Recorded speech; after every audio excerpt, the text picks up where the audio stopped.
So you want to main ksante? Well, do you like slamming your enemies Giga Chad style? Then ksante, the pride of Nazuma, is a champion for you. Better to fight than to live in fear.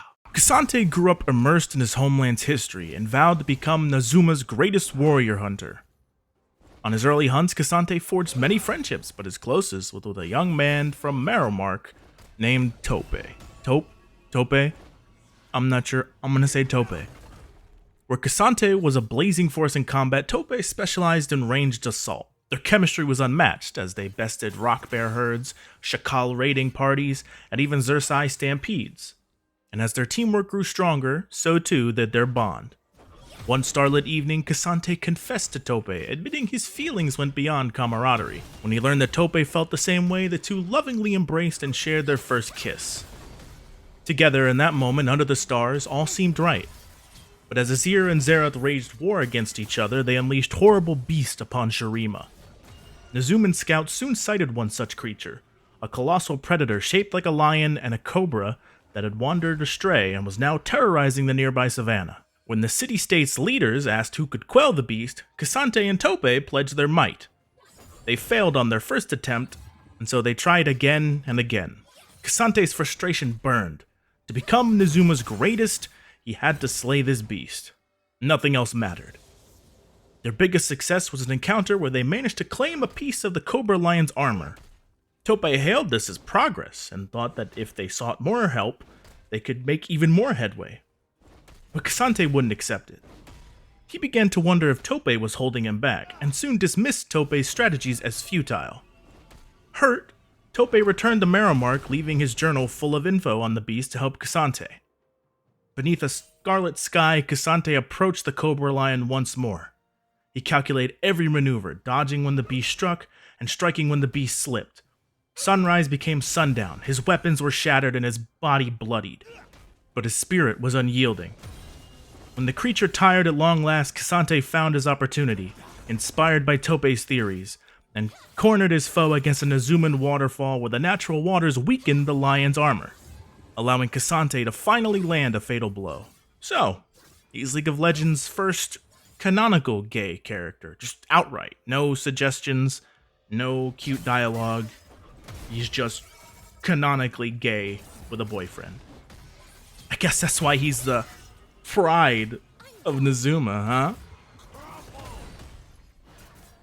Yeah, I'm sorry. That was a terrible joke. Let's just move on. Because of how his kit is designed, I'm gonna start with Ksante's ultimate. Falls to the wall. Now, he's a new champion, so of course his ult is a paragraph, so here we go. Ksante roots the target enemy for 0.5 seconds and gains displacement immunity, then shatters his Entofos to knock the target back, during which they blink to the end location and take physical damage, and are stunned for a short time afterwards. But, if the target is knocked back into terrain, they are knocked back through the terrain, and are knocked up for 0.5 seconds, and Ksante strikes them to deal additional AD damage, and are still stunned after. Now after all that happens, Ksante enters all out for 20 seconds. When all out, Ksante's current health is reduced to 55% of his maximum health. Additionally, his base armor and magic resist are both reduced by 65%. In return, Ksante gains bonus AD, Omnivamp, and his abilities are empowered and can be cast at no cost. Recasting ends all out early, giving back the lost stats and armor math. This is a crazy ability, but a really cool one. You give up being a tank for the ability to do more damage. It's a risk-reward ability, since sometimes the best defense is a good offense. But seriously, be careful, because if you don't pick your time right, you will get bursted by the enemy team. On the flip side, it can be used to take a priority target out of a team fight, as long as you feel confident that you can 1v1 whoever you target. Now we can start from Ksante's passive, Hunter's Intuition. Ksante's abilities mark enemies hit for 4 seconds. Basic attacks against marked enemies gain 25 bonus range and consume the mark, dealing bonus AD damage. When all out, the damage is increased by 35%, and the bonus damage from the mark is converted to true damage. Kind of a basic passive, to be honest. Nothing too crazy, just helps you in trade and gives you free true damage, which is pretty much par for the course nowadays. Kasante's Q is Yasuo Q. Ksante slams his Intofo down in the target direction and deals 80 damage to enemies hit, slowing them by 80% for 0.5 seconds. If at least one enemy is hit, Ksante generates a stack that lasts 6 seconds, stacking up to 2 times, and at 2 stacks, the next cast consumes the stacks to become empowered. When empowered, Ksante fires a shockwave in the target direction that pulls enemies hit towards him over 1 second and stuns them for the same duration. When all out, the cooldown is reduced by 1 second but no longer slows, and in Tofo math. This is a very interesting ability, and it's your main trading tool in lane to poke their minions and pull enemies in for good damage. Ksante's W is Door Shield. Dark Souls players will get that reference. Ksante charges for up to 1 second. The charge increases the range, damage, and stun duration.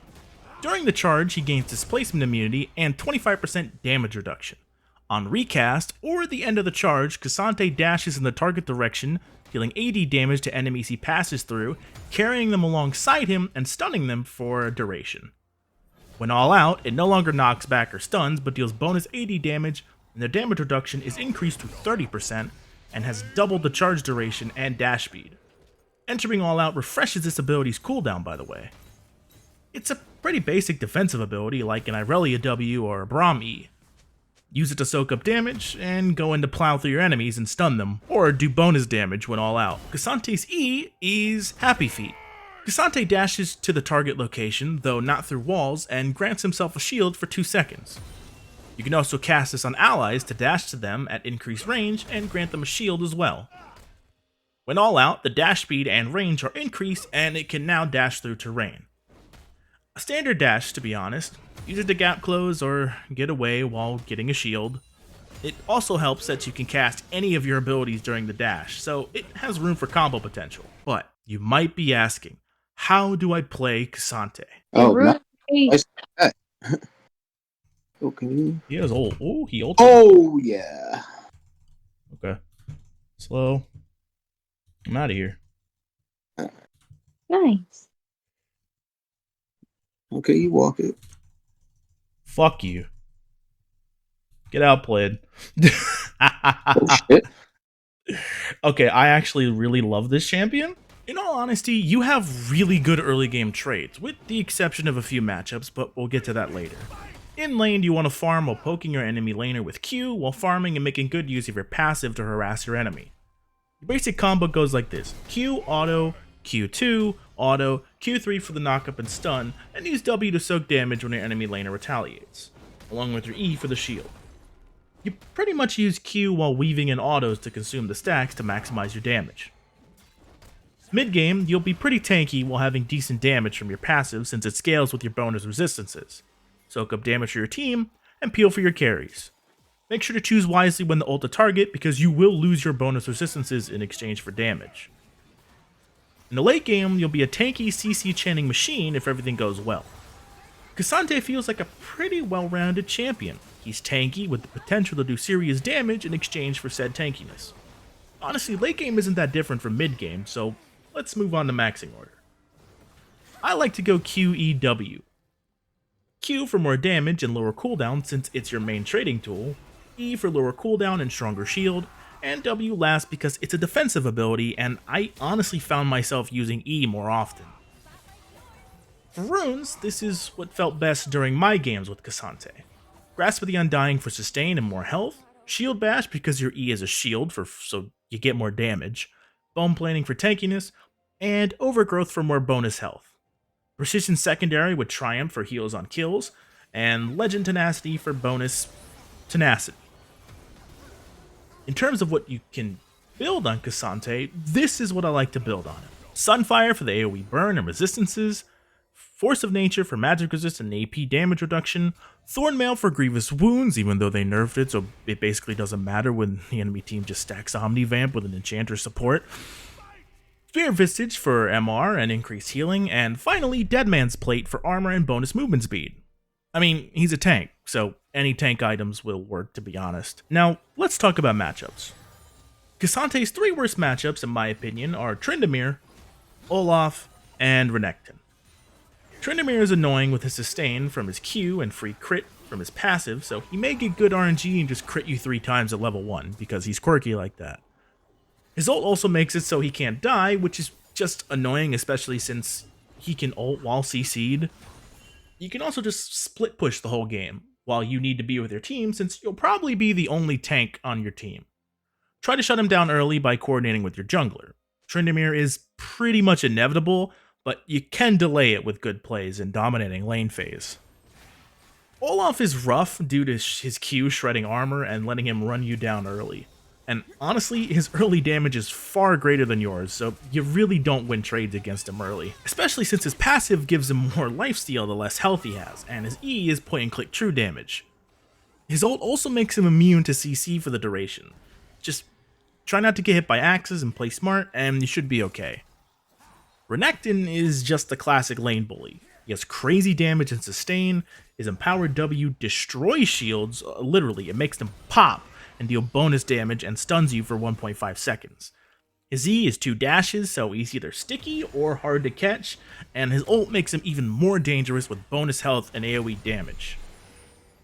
Ksante has 2 skins on release, one of which is a prestige skin, and they are Power Ranger and Lol Nas X. I mean, the skin was designed by him, so it, kind of looks like him. Ksante feels surprisingly balanced for a new champion. He's tanky and doesn't really do a lot of damage until he hits level 6 and gets his ult. He gets really tanky and feels really fun to play, especially when you go beast mode on an enemy mid-fight and murder them out of nowhere. You can do a lot for your team with your shield and CC. I really do think he feels pretty balanced, but knowing Rito, they'll probably buff him by the time this video comes out. If not, they probably will soon. But don't take my word for it.